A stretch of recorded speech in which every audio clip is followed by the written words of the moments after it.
اللهم صل على سيدنا محمد يا رب صل وسلم دائما ابدا على حبيبي. زنا کرنے والا ہے وہ مزے کو تو دیکھتا ہے, وہ یہ بھول جاتا ہے کہ اس کا مجھے حساب دینا ہے.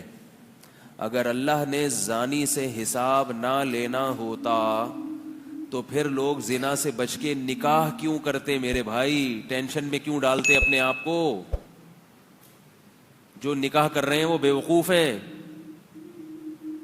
جو زنا کرنے والا ہے وہ شادی کرنے والے کو پرلے درجے کا احمق اور بیوقوف سمجھتا ہے. اور عجیب بات یہ ہے کہ آج کل نکاح کرنے والے کو زنا کرنے والا بھی بیوقوف سمجھ رہا ہے, زنا نہ کرنے والا بھی بیوقوف سمجھ رہا ہے. اچھا کام ہے نا. باپ بھی اس کو بیوقوف سمجھ رہے اپنے بیٹے کو, ماں بھی اپنے بیٹے کو بیوقوف سمجھ رہی ہے. الفلاحیہ مسجد کے امام صاحب ہیں, اکیلے دنیا میں شاید رہ گئے ہیں جو کہہ رہے ہیں اچھا کام ہے, اور بھی ہیں کچھ لوگ. ورنہ نکاح کرنے والے کو سب کیا کہتے ہیں؟ پرلے درجے کا بیوقوف کے خامخواہ کی ذمہ داریاں اپنے سر لے رہا ہے. مگر اللہ اس کے رسول کیا کہتے ہیں؟ عبادت کر رہا ہے. بیٹا کہے نا ابا سے میں نے نکاح کرنا, ابا کہتے گھر سے نکلو, کہتے ہیں نا ابا نکل جا یہاں سے. اللہ کیا کہتے ہیں؟ مسجد میں جا کے کرو. نکاح کرنا کہاں سنت ہے؟ بولتے ہی نہیں ہے یار. اللہ نے کیا میرے گھر سے مت نکلو, شادی ہال میں نہ کراؤ, کہاں کرواؤ؟ مسجد میں. ابھی الحمدللہ مسجدوں میں نکاحوں کا رواج بڑھ گیا ہے. اللہ کہتے ہیں میرے گھر میں آ کے کرو. ابا نے گھر سے نکال دیا کوئی پرابلم نہیں, ماں نے نکال دیا کوئی پرابلم نہیں ہے, نکاح ہوگا مسجد میں ہوگا. نکاح کرو گے ابا کی طرف سے صلواتیں سننے کو ملیں گی, اماں کی طرف سے اپنے خرچے پہ اگر کر رہے ہو, یہ بتا دوں میں اپنی ذمہ داری, بار بار ایسا نہ ہو ابا کے خرچے پہ. ابا نے پال گیا, جوان کر دیا, بس ابا کی ذمہ داری پوری ہو گئی, اب جو ہوگا اپنے خرچے پہ ہوگا. اپنے خرچے پہ کر رہے ہو اور ابا نے صلواتیں سنانا شروع کر دی, جو کہ کریں گے ضرور. اماں نے شروع کر دی, بہنوں نے تانے کوسنے دینا شروع کر دیے. ابھی بہت ہنس رہا ہے یہ بچہ جو ہے نا, بہت ہنس رہا ہے, چھوٹا ہے نا. اگر یہ بالغ ہو چکا ہوتا تو یہ رو رہا ہوتا, کہتے ہیں میرے دل کی آواز. یہ بچہ بہت ہنس رہا ہے, اس کو پتہ ہی نہیں بیچارے کو. جب یہ بالغ ہوگا پھر یہ بیان سنے گا تو پھوٹ پھوٹ کے روئے گا, کہے گا کہ آپ کو کیسے پتہ چل گیا میرے دل میں کیا ہے. تو ابا بھی صلواتیں سناتے ہیں, اماں بھی صلواتیں سناتی ہیں, محلے والے بھی, معاشرے والے بھی. مگر اللہ کیا کہتے ہیں؟ جب نکاح ہوگا تو پہلے خطبہ ہوگا, خطبہ. اللہ کی حمد و ثنا ہوگی. صلواتوں کا بالکل اپوزٹ ہو گیا کہ نہیں ہو گیا؟ دعائیں ہوں گی, دعائیں, حدیثیں ہوں گی, قرآن کی آیات ہوں گی. نکاح سے پہلے خطبہ دیا جاتا ہے نا, کیا خیال ہے؟ اور نکاح پڑھواؤ گے کس سے؟ فقہا لکھتے ہیں, اس پر علماء کا اتفاق ہے کہ قوم کا جو نیک آدمی ہو اس سے نکاح پڑھوانا چاہیے. تو وہ حقیقت میں ہو نہ ہو وہ تو اللہ ہی جانتا ہے, لیکن لوگ جس کو نیک سمجھتے ہوں تو اللہ تعالیٰ اس میں حوصلہ افزائی کی جتنی بھی ان عناصر تھے نا وہ سارے کے سارے اس میں اللہ تعالیٰ ڈال رہے ہیں. پھر آپ اگر نکاح کریں گے, خاندان ٹائم پہ اگر نکاح کریں گے, بڑھاپے میں کریں گے پھر لوگ خوش ہوتے ہیں. اگر آپ بڑھاپے میں نکاح کر لیا نا آپ نے, آپ ہو گئے 48 سال کے, 50 سال کے, تو پھر تو لوگ رشتہ تلاش کرتے ہیں, بھائی اب کرا دو یار. 15-20 سال کی بات کر رہا ہوں, جو جوانی کی عمر ہے جس میں اصل حکم ہے شریعت کا کہ نکاح کرو. اس عمر میں اگر آپ کر رہے ہیں تو پھر یہ صلواتیں, تانے اور یہ الٹی سیدھی باتیں. تو اس میں اگر آپ کریں گے بھی تو آپ کوشش کریں گے سب کو پتہ نہ چلے, ورنہ معاشرہ ہمارے پیچھے پڑ جائے گا. اتنی کچی عمر میں, بچپن میں شادی کر دی اس کی, یہ کوئی عمر ہے؟ ایسی ایسی باتیں کریں گے. تو اللہ نے کیا کہا کہ جب نکاح کرو تو دھوم دھام سے ولیمہ کرو. دھوم دھام کا مطلب پبلک کو خوب اکٹھا کرو, اس لیے کہ صحیح کام ہو رہا ہے, غلط کام نہیں ہو رہا. ولیمہ کرو, کھانا کھلاؤ پبلک کو, ادھر ادھر چھپن چھپائی کھیلنے کی ضرورت نہیں ہے. لوگ کرتے ہیں نا تو بھاگ کے آتے ہیں ادھر, میرے کہنے کو مل جائے گا کمرہ ومرہ مل جائے گا, بھاگا ہوا ہوں میں. اور یہ بھی فرمایا کہ مجمع میں کرو. مجمع میں غلط کام کیا جاتا ہے, غلط کام تو چھپ کے کیے جاتے ہیں نا. میں ابھی آ رہا ہوں اصل وہ موضوع پر, یہ میرا موضوع نہیں ہے, لیکن تھوڑا تھوڑا ہمیں اپنی بھی تو ایک خواہش ہے وہ پوری کرنے دینا.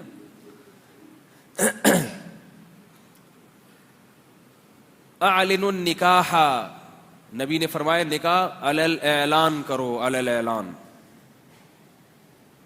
غلط کام علی الاعلان ہوتا ہے؟ بولو بھائی, چھپ کے. ابا کہہ رہے ہیں اگر تو نے کیا مجھے پتہ نہیں چلنا چاہیے ورنہ تیری ٹانگیں توڑ دوں گا.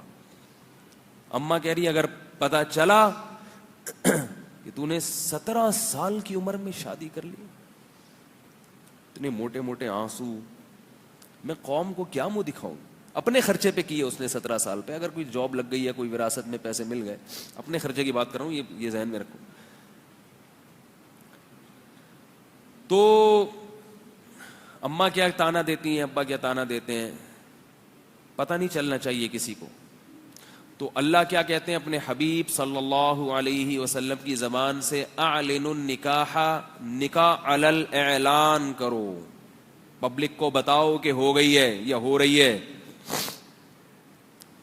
تاکہ پبلک میں جو کنوارے بیٹھے ہوئے ہیں ان کو بھی شرم آئے کہ یہ 17 سال کے ہو کے کر سکتا ہے اور ہم 47 کے ہو گئے. اور ایک اور عجیب جملہ کہا, وَلَوْ بِالدَّفْ, ڈھول بھی بجاؤ. ویسے ڈھول بجانا منع ہے نا, وہ ایک ڈھول بجانا منع پہ ایک واقعہ ایسا آتا ہے کہ ایک مولوی صاحب ہمیشہ ڈھول کے خلاف بیان کیا کرتے تھے کہ ڈھول بجانا منع ہے, ڈھول بجانا منع ہے. اب ان کا بچہ گم گیا تو لوگوں نے کہا بھائی ڈھول بجا کے ڈھنڈورا پیٹو پورے محلے کو. پہلے زمانے میں ڈھول بجتا تھا سب اکٹھے ہوتے تھے, بھائی کیا ہو رہا ہے, تو بتاؤ میرا بچہ گم گیا. اب وہ ڈھول بجانا منع ہے, وہ تو ساری زندگی بیان یہ کرتے رہیں گے ڈھول بجانا منع ہے, تو پبلک کو اکٹھا کیسے کریں. تو انہوں نے کہا چلو ڈھول لے کے نکلو اور یہی اعلان کرو کہ ڈھول بجانا منع ہے. ٹھیک ہے نا. تو وہ ڈھول لے کے نکلتے تھے اور لوگوں سے کہتے لوگوں میرا بچہ گم گیا اور ڈھول بجانا منع ہے. لوگ کہتے تھے بھائی ڈھول کیوں بجاؤ رہے, کہتے ہیں تو میں اس لیے تاکہ آپ کو ایک شرعی مسئلے کا علم ہو جائے, لوگ اکٹھے ہوں ان کو پتہ چلے کہ ڈھول بجانا منع ہے. خیر, تو نبی نے کیا فرمایا, دف بجاؤ, ڈھول. ڈھول کا مقصد یہ ہے کہ جب ڈھول بجے گا تو سارے محلے کو خبر ہو جائے گا کہ فلانے کی فلانی کے ساتھ شادی ہو گئی.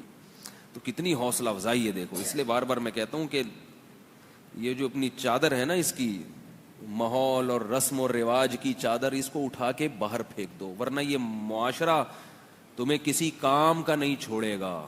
یہ اچھے کام پہ اپریشیٹ نہیں کرتا, یہ ہمیشہ غلط باتوں کی ترغیب دیتا ہے. وَإِن تُطِعْ أَكْثَرَ مَنْ فِي الْأَرْضِ يُضِلُّوكَ عَنْ سَبِيلِ اللَّهِ, اللہ فرماتے ہیں اگر زمین میں اکثریت کو فالو کرو گے تو یہ تمہیں اللہ کے راستے سے ہٹا دیں گے. تو میں یہ عرض کر رہا تھا کہ زانی یہ بھول جاتا ہے کہ اس کا مجھے قیامت کے دن حساب دینا ہے, حساب دینا ہے اس کا. اور زانی پر ایک پھٹکار دنیا میں برستی ہے, وہ آخرت میں بعد میں, وہ یہ کہ اس کو جو گھریلو زندگی ہے وہ اس کی تباہ و برباد ہو جاتی ہے. اپنی زوجہ کی طرف رغبت ختم, روزانہ نئے مزے بدلنے کا شوق, اس سے اس کی لائف کیا ہوتی ہے, ڈسٹرب ہو جاتی ہے, ذہنی سکون خراب ہو جاتا ہے. جو حلال پر قناعت کرنے والے لوگ ہیں وہ خوش رہتے ہیں, وہ دیکھتے ہی نہیں دائیں بائیں کیا ہو رہا ہے, سکون سے زندگی گزرتی ہے ان کی. اور جو یاد رکھو جو زانی ہے نا, زانی, اس کا بڑھاپا بڑا خطرناک ہوتا ہے, بڑھاپا بڑا خطرناک ہوتا ہے. نکاح کرنے والے کا بڑھاپا آسانی سے گزر جاتا ہے بال بچوں میں. زنا کرنے والے کو بڑھاپے میں شوق وہی ہوتے ہیں جو جوانی میں تھے. یہ یاد رکھو, شوق ختم نہیں ہوتا. اگر کوئی یہ سمجھتا ہے کہ جوانی میں زنا کا شوق ہے یہ بڑھاپے میں خود بخود ختم ہو جائے گا تو یہ بہت بڑی بھول ہے. اگر بڑھاپے میں زنا کی خواہش ختم ہو جاتی تو نبی صلی اللہ علیہ وسلم کی یہ وعید نہ ہوتی کہ قیامت کے دن اللہ بوڑھے زانی کی طرف نظر اٹھا کے بھی نہیں دیکھیں گے. قوت ختم ہو جاتی ہے, طاقت ختم ہو جاتی ہے, خواہش ختم نہیں ہوتی. اور اس سے بڑا عذاب کیا ہوگا کہ ایک چیز کی خواہش ہے مگر اسے پورا کرنے کی قوت نہیں ہے. کسی چیز کا دل چاہ رہا ہے آپ کا مگر آپ اس خواہش کو پورا کر نہیں سکتے. یہ تو 24 گھنٹے کی ٹینشن ہے یا نہیں ہے؟ کیوں نہیں سمجھ میں آ رہی بات بھائی؟ خواہش ختم نہیں ہوتی بوڑھے میں اگر اس نے جوانی میں اپنے آپ کو کنٹرول نہ کیا ہو. جس شخص نے جوانی میں بدنظری نہیں چھوڑی, آپ اس کا بڑھاپا دیکھو, بڑھاپے میں بہت خطرناک نظر باز ہوتا ہے, وہ بہت خطرناک ہوتا ہے. اور پھر اس بدنظری کی پھٹکار اس کے چہرے پہ بھی پڑتی ہے, اور توبہ کی توفیق پھر اکثر نصیب نہیں ہوتی. لوگ یہ سمجھتے ہیں کہ جوانی ہے تو بڑھاپا جب آئے گا تو خود بخود چھوٹ جائے گا. نہیں چھوٹتا, خود بخود اور پختہ ہو جاتا ہے, اور پختہ. اس لیے اس خوش فہمی میں ہرگز نہ رہیں بھائی. اگر اللہ نہ کرے کسی نے زنا کیا تو خوب گڑ گڑا کے اللہ کے سامنے توبہ کرے. وَلَا تَقْرَبُوا الزِّنَا إِنَّهُ كَانَ فَاحِشَةً وَسَاءَ سَبِيلًا. فرمایا زنا کے قریب بھی مت پھٹکو, قریب بھی مت جاؤ. کسی عورت کے ساتھ تنہائی اختیار کرنا اسلام میں حرام ہے. کسی عورت کے ساتھ, یہ نبی صلی اللہ علیہ وسلم کی شدید وعید ہے اس پر کہ کسی بھی جوان عورت کے ساتھ آپ تنہائی اختیار, جوان ہو یا عمر زیادہ ہو, تنہائی نہیں اختیار کر. یہاں بہت ہی کوئی بوڑھی ہے, نانی دادی بن گئی بالکل ہی 90-95 سال کی, ایک الگ بات. جوان عورت ہو, 50-55 سال کی عورت بھی جوان ہی ہوتی ہے. آپ اس کے ساتھ تنہائی اختیار, بولو نا بھائی, نہیں کر سکتے.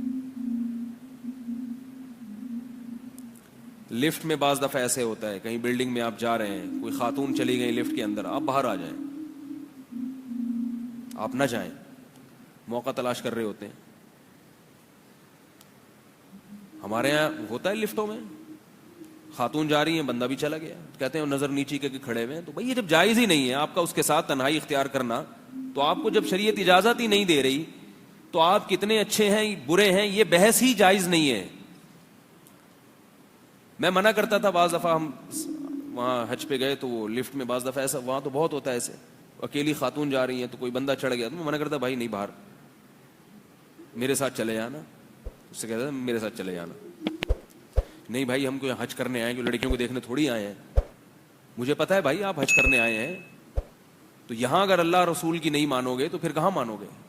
اللہ اس کے رسول نے یہ نہیں کہا کہ جو نیک لوگ ہیں وہ اکیلے سفر کر سکتے ہیں, عورت کے ساتھ سفر نہیں, یعنی تنہائی اختیار کر سکتے ہیں. جو برے لوگ ہیں ان کو اجازت نہیں, نہ برے کو نہ نیک کو, تنہائی جائز نہیں ہے. تنہائی, ہاں کسی خاتون سے بات کرنی ہو, کوئی دوسرا موجود ہو, اگر مجبوری ہو تو بے شک دوسری خاتون ہی ہو.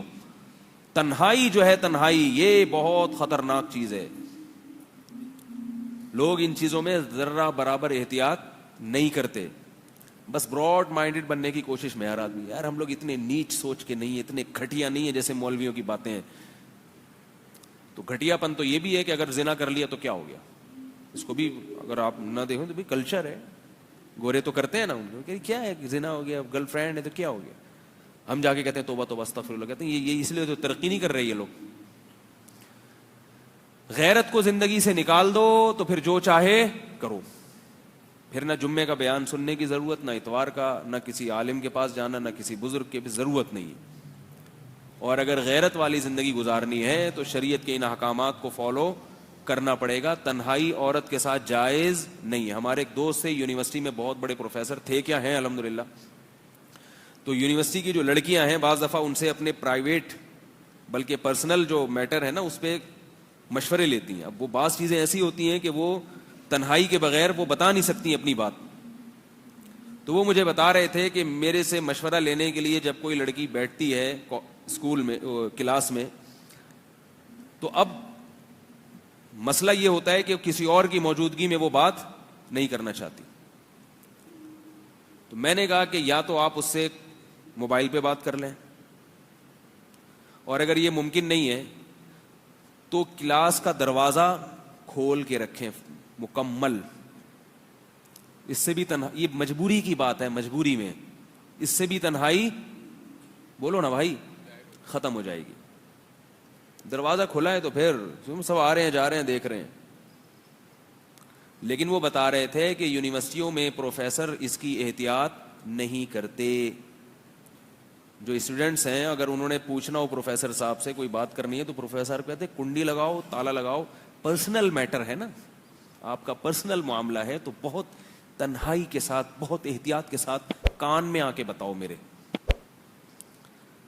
حرام ہے، گناہ ہے، جواب دینا ہے اللہ کو قیامت کی.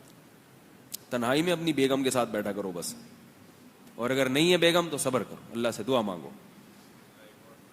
جی ایک اور دے. اچھا، تو میں اس لیے عرض کر رہا ہوں کہ یہ جو نکاح کرنے والے لوگ ہیں یہ بے وقوف نہیں ہیں. جو زنا کرنے والا ہے وہ پرلے درجے کا احمق ہے، کیونکہ اللہ نے قرآن مجید میں خام خواہ میں نہیں کہہ دیا کہ زانی کو 100 کوڑے مارا کرو. قرآن میں کہا نا اللہ نے، کنوارا مرد یا کنواری لڑکی اگر زنا کرے تو اللہ نے کیا کہا ہے، چوک پہ کھڑا کر کے 100 کوڑے مارو، چوک پہ کھڑا کر کے. وَلَا تَأْخُذْ بِهِمَا رَأْفَةٌ فِي دِينِ اللَّهِ، اور جب اس کے کوڑے لگ رہے ہوں یا کوڑے مارے جا رہے ہوں تو اس معاملے میں تمہارے دل میں نرمی نہیں پیدا ہونی چاہیے. ہائے ہوئے نہیں کرو، ہائے بیچارے کو زور سے لگ گئے، ہائے بیچارے کو یہ ہو گیا، ہائے یہ کیا ہو گیا، ہائے یہ کیا ہو گیا، ہائے توبہ کر لیتا، ہائے توبہ کا دروازہ تو کھلا ہوا تھا. اللہ کہتے ہیں گواہوں سے اگر ثابت ہو گیا تو توبہ کرے گا، میں قبول کر لوں گا. سزا دینے میں نرمی نہیں، سزا پوری دو، پھر ہائے ہوئے کرتے رہو بیٹھ کے. پھر اس کو عار دلانا جائز نہیں ہے، پھر اس کو تانے دینا جائز نہیں ہے. جب ایک دفعہ سزا مل گئی تو بس اب تانے نہیں دے سکتے. اور شادی شدہ مرد اگر زنا کرے، شادی شدہ کا تو سخت حکم ہے، اس کو جب حلال ہے تو حرام کی طرف کیوں جا رہا ہے وہ؟ تو پھر اس کی سزا کیا ہے بتائیے؟ رجم ہے، رجم. جاوید احمد غامدی صاحب نے بہت سارے شریعت کے احکامات کی دھجیاں اڑا دی ہیں جس پر پوری امت متفق تھی. وہ کہتے ہیں میں امت کو مانتا ہی نہیں، میں تو قرآن کو مانتا ہوں. آج بہت سے لوگ اس قسم کے دعوے کرتے ہیں. وہ لوگ کہتے ہیں کہ میں یہ نہیں دیکھتا کہ فلاں نے کیا کہا تو فلاں نے کیا کہا، میں یہ دیکھتا ہوں کہ قرآن نے کیا کہا. یہ بڑے خوشنما دعوے ہیں آج کل کے.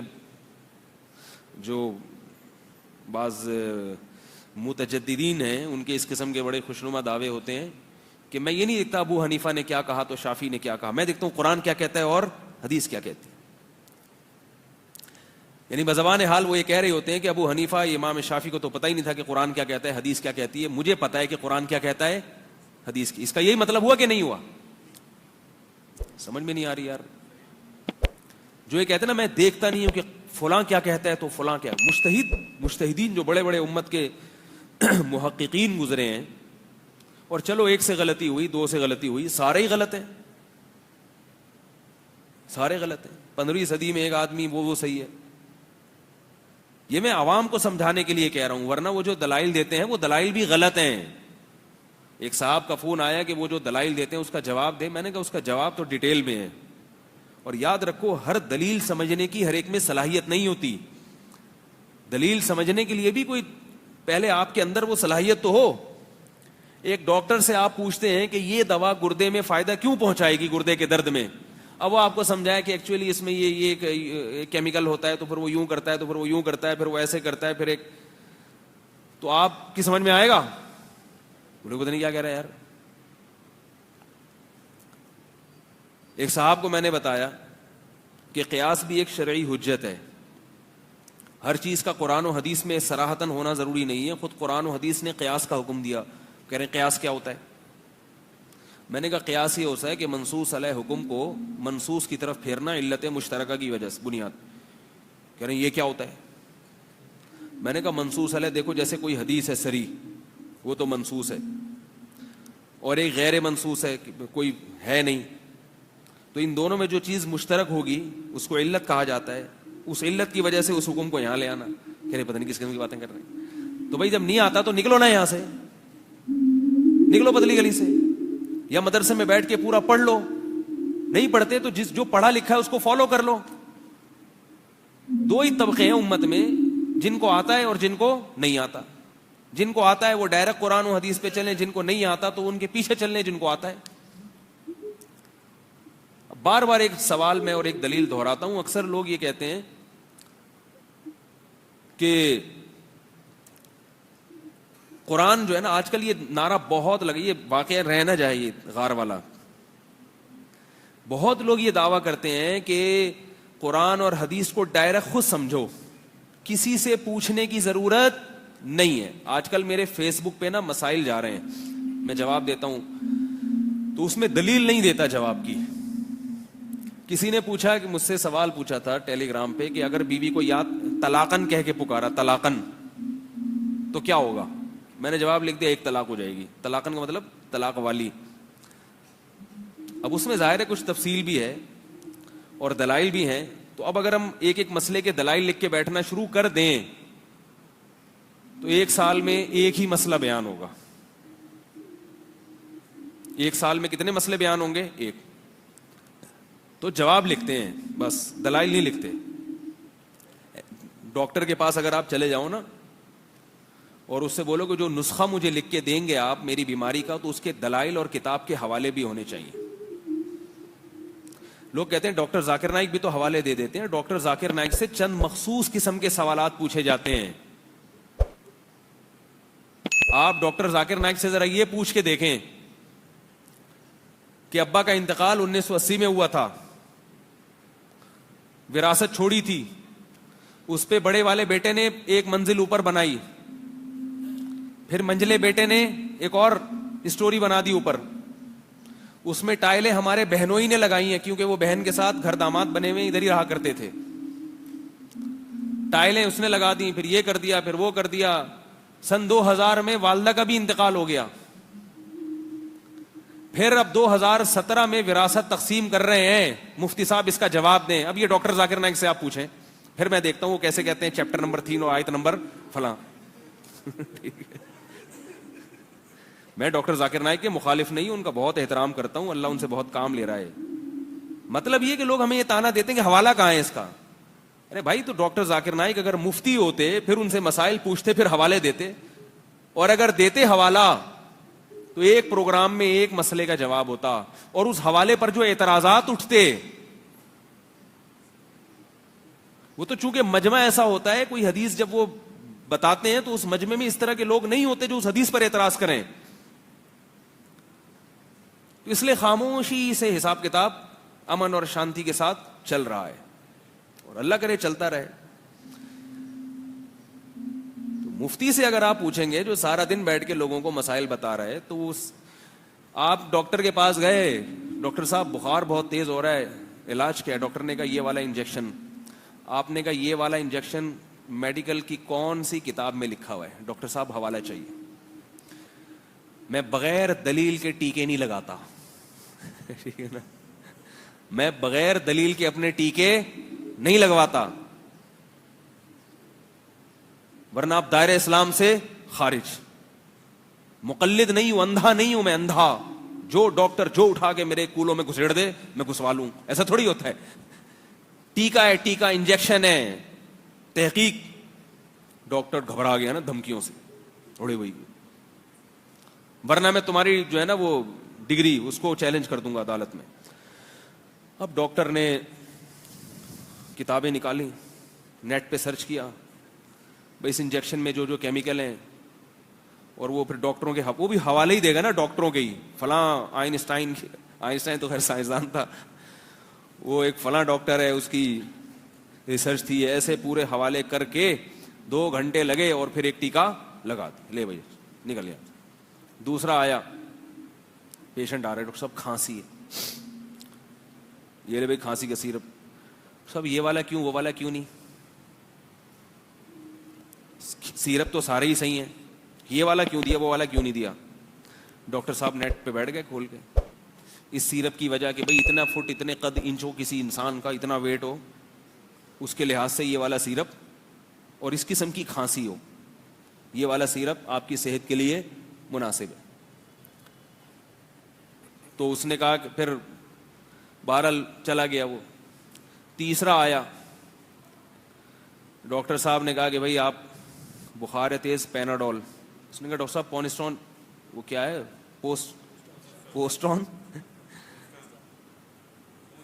پونسٹان جو دوا آتی ہے اس کی بخار کی, پونسٹون کیوں نہیں لکھ کے دیا, پیراسیٹامول کیوں نہیں دیا آپ نے, پیناڈول کیوں دے رہے ہو؟ ڈاکٹر صاحب کہہ رہے ہیں بھائی پیناڈول میں پیراسیٹامول شامل ہے, کیا دلیل ہے اس کی, نظر تو نہیں آ رہی.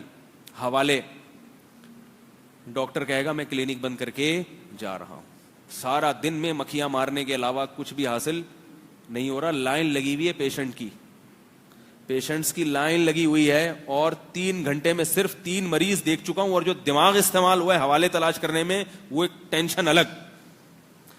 اب آپ بھاگے وہاں سے, آپ پیشنٹ تھے, آپ نے کہا یار تو دلیل نہیں دیتا, اب میں اپنا ایک میڈیکل کالج کھولوں گا جماعت المسلمین کے نام سے. یہی ہو رہا ہے, میں ایک نیا فرقہ بناؤں گا میڈیکل سائنس میں جو دلیل سے دوائیں دیا کرے گا. جو دوائیں کس سے دے گا, جب بھی دے گا تو دلیل سے دے گا, کیونکہ یہ سارے ڈاکٹر لوگوں کو اندھا مقلد بنا رہے ہیں. پھر وہ جماعت المسلمین کے نام سے ایک میڈیکل کالج کھولے گا, پھر اس کا پارٹ 1 بنے گا, پھر اس کا پارٹ 2 بنے گا, پھر وہ ٹکڑوں میں تبدیل ہوتے چلے جائیں گے. ڈرامے بازی کے علاوہ کچھ بھی نہیں ہے جو صدیوں سے. آپ لوگ کہتے ہیں نا غلط علماء بھی تو ہوتے ہیں, تو بھائی صحیح کو پہچان لو, صحیح بھی تو ہوتے ہیں اگر غلط ہوتے ہیں. تو جیسے صحیح اور غلط ڈاکٹر میں پہچان کرنے کے لیے دماغ لڑاتے ہو, تو ایسے ہی صحیح عالم میں اور جاہل عالم میں یا باطل عالم میں, اس میں پہچان کرنے کے لیے تھوڑا سا دماغ لڑا لیا کرو, اور اندازہ ہو جاتا ہے انسان کو. پھر ان کی تقلید ہی کرنی ہے, ان کی پیروی کرنی ہے. واٹس ایپ پہ ایک صاحب نے مجھے کہا کہ سعودی عرب کے جو شیخ بن باز رحمہ اللہ تعالیٰ تھے, مفتی اعظم تھے, وہ کسی کی تقلید نہیں کرتے تھے. وہ فقہ حنبلی کو فالو تو کرتے تھے, مگر وہ کہتے تھے کہ میں امام احمد کی تقلید نہیں کرتا, میں صرف قرآن و سنت کو مانتا ہوں, اس کے حساب سے فتویٰ دیتا ہوں میں. تو وہ واٹس ایپ میں جنہوں نے مجھے میسج بھیجا, ان کا نظریہ یہ تھا کہ دیکھو ان کا مذہب صحیح ہے, اور ہمارے بارے میں کہا کہ آپ لوگ تو امام ابو حنیفہ کو فالو کرتے ہو. سوال سمجھ میں آیا؟ یعنی یہاں کے علماء تو امام ابو حنیفہ کو فالو کر رہے ہیں, اور سعودیہ کے جو مفتی اعظم ہیں وہ کسی کو فالو نہیں کر رہے. وہ کس کو فالو کر رہے ہیں؟ قرآن و سنت کو. وہ دلیل کو فالو کر کے فتویٰ دیتے ہیں. اب جواب سمجھو, سنو میرا, اللہ کرے جواب سمجھ میں آ جائے. جواب ہی سمجھ میں آیا تو قرآن و سنت کہاں سے سمجھ میں آئے گا آپ لوگوں کے. میں نے کہا کہ شیخ بن باز قابل احترام تھے ہمارے لیے, وہ تو قرآن و سنت کو فالو کر کے جب فتویٰ دیتے ہیں تو آپ اس فتوے کو فالو کرتے ہو کہ نہیں کرتے,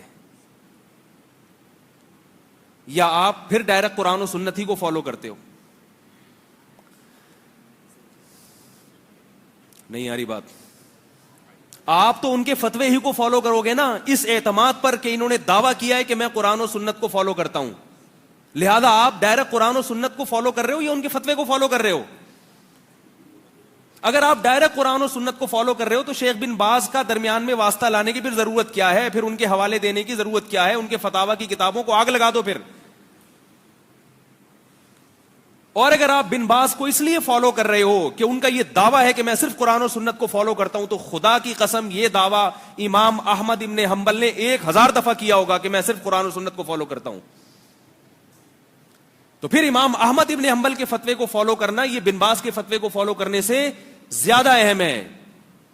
کیوں؟ امام احمد ابن حنبل 4 اماموں میں سے ایک امام ہیں جن پر پوری امت مسلمہ نے اعتماد کیا ہے. شیخ بن باز یقیناً میرے لیے قابل احترام ہے, قابل اعتماد ہیں, مگر پوری امت مسلمہ کے لیے قابل اعتماد نہیں ہے. ان کے بہت سے فتاوی پر امت کی اکثریت نے اعتراض کیا کہ یہ غلط ہیں, جس میں 3 طلاق کا مسئلہ بھی ہے. تو یہ عجیب بات ہے کہ بن باز کی تقلید کرو تو اس کو اتباع کا نام دے دو, امام احمد بن حنبل کی تقلید ہو تو اس کو جہالت کا نام دے دو اور شرک کا نام دے دو. کوئی گل تو نہیں نہ ہوئی پائیں. کوئی پنجابی بیٹھے ہوتے تو اس وقت کیا کہتے, کوئی گل تو نہیں نہ ہوئی. نہیں یار انہیں رہنے دیں, ایسی ٹھیک ہے, جیسے چل رہے ہیں نا ویسے چلتے رہیں. اٹھا کر پھینک دو باہر گلی میں، نئی تہذیب کے انڈے ہیں گندے. ہمارا دین یتیم نہیں ہے کہ آج کوئی 15ویں صدی میں بیٹھ کے قرآن و حدیث ہمیں سمجھا رہا ہو. یہ تحقیقات چلی آ رہی ہیں، اور جتنا پیچھے جائیں گے، جتنا اسلاف کو فالو کریں گے، اتنا قرآن و سنت کے قریب ہو جائیں گے. اور جتنا بعد والے لوگوں کو فالو کریں گے، نام قرآن و سنت کا ہوگا مگر قرآن و سنت سے اتنا ہی دور ہٹتے چلے جائیں گے. بات قرآن و سنت کی نہیں ہے، قرآن و سنت کی تشریح کی ہے. تشریح کیا کرتے ہو آپ قرآن و سنت کی؟ عوام کو قرآن و سنت کی تشریح کے نام پہ بیوقوف بنانا بہت آسان ہے، بہت آسان. اگر تشریح کے نام پہ بیوقوف بنایا جائے تو ہر آدمی نے قرآن و سنت کا لیبل لگایا ہوا ہے، اور لوگوں کو اسلاف سے بدگمان بھی کر رہا ہے، اور کہتا اپنے آپ کو کیا ہے کہ میں صرف اسلاف کو فالو کرتا ہوں، میں بعد والوں کو فالو نہیں کرتا. یعنی بعد والے کسی اور کو فالو کیا کرتے تھے. یہ بات یاد رکھیں، یہ امت یتیم نہیں ہے کہ یہ پورا ایک سلسلہ ہمارا، ایک سیکنڈ کے لیے بھی امت کبھی گمراہی پہ جمع نہیں ہوئی ہے، کیونکہ محمد صلی اللہ علیہ وسلم آخری نبی ہیں. آپ کے بعد اللہ نے علماء کو انبیاء کا وارث بنایا ہے، اور آپ کے بعد نہ کوئی نبی آئے گا نہ کوئی مذہب آئے گا. لہذا ہر دور میں اس مذہب کی حفاظت اللہ تعالیٰ کرتے رہیں گے.